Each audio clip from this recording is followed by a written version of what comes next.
Hello friends, welcome back to my channel. ఈరోజు నేను జంబుకేశ్వర ఆలయంకి వెళ్తున్నాను. ఈ ఆలయం శ్రీరంగం నుంచి 2 కిలోమీటర్ల దూరంలో ఉంది. ఇప్పుడు మీరు చూస్తున్నదే జంబుకేశ్వర ఆలయం యొక్క ప్రధాన గోపురం. మన దేశంలోని అతి పురాతన ఆలయాలలో ఇది ఒకటి. 1800 సంవత్సరాల కంటే చాలా పురాతనమైనది. ఈ ఆలయం రంగనాథ స్వామి ఆలయం కంటే చాలా పురాతనమైనది. ఈ ఆలయాన్ని 11వ శతాబ్దంలో చోళులు నిర్మించారు. తర్వాత పల్లవులు, పాండ్యులు, విజయనగర రాజులు అభివృద్ధి చేశారు. ఈ ఆలయం పంచభూత లింగాలలో జలలింగం, శ్రీకాళహస్తిలో వాయులింగం, అరుణాచలంలో అగ్నిలింగం, చిదంబరంలో ఆకాశలింగం, కాంచీలోని ఏకాంబర ఆలయంలో పృథ్వీలింగం కలదు. జంబుకేశ్వరం కావేరీ నది ఒడ్డున ఉంటుంది. స్థానికులు ఈ నదిని పొన్ని అని పిలుస్తారు. పొన్ని అంటే బంగారం అని అర్థం. ఇక స్థల పురాణానికి వస్తే, పూర్వం ఇక్కడ శంభుడు అనే ఋషి నివసిస్తూ ఉండేవాడు. అతను అమితమైన శివభక్తి కలవాడు. ఆ మహాశివుడిని ప్రత్యక్షంగా పూజించాలని వరం కోసం తపస్సు చేశాడు. అతని తపస్సుకి మహాశివుడు ప్రత్యక్షమై వరం కోరుకోమన్నాడు.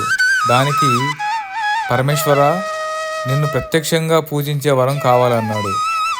దానికి మహాశివుడు, నేను ఇక్కడ లింగ రూపంలో వెలుస్తాను, నువ్వు జంబు వృక్ష రూపంలో ఉండి నన్ను ఆరాధిస్తావు అని చెప్పి అంతర్ధానమవుతాడు.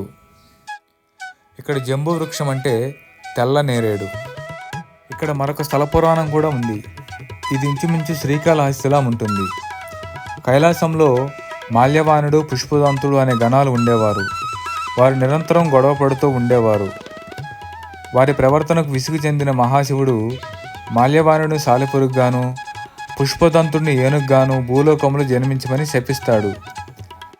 భూలోకంలో జన్మించిన వీరిద్దరూ కావేరీ నది ఒడ్డున ఉన్న జంబుకేశ్వరుని సేవిస్తూ ఉంటారు. ప్రతిరోజు సాలెపురుగు వచ్చి జంబు వృక్షం నుంచి ఆకులు, రెమ్మలు శివలింగం మీద పడకుండా గూడు వల్లేది.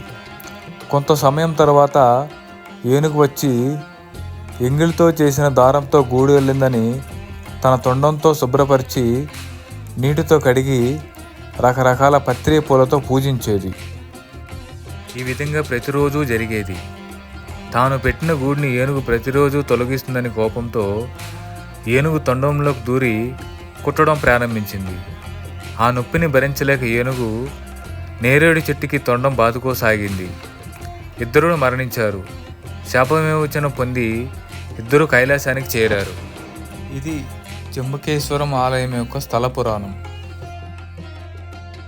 ఈ ట్రిచీలో శ్రీ రంగనాథ స్వామి టెంపుల్ మరియు జంబుకేశ్వర ఆలయంతో పాటు ఇంకొక ఫేమస్ టెంపుల్ కూడా ఉంది.